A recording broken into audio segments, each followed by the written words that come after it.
This is the piriformis trigger point release video. The piriformis is an important muscle because it's often associated with sciatic nerve pain because it runs so close to the sciatic nerve.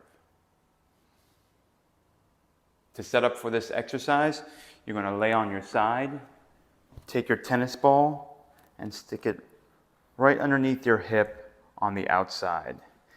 So once you're there, you're going to move around till you find that trigger point.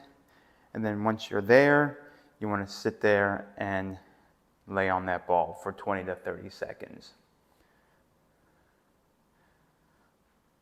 Another thing that you can do when you're on this spot is take your leg and lift it up here.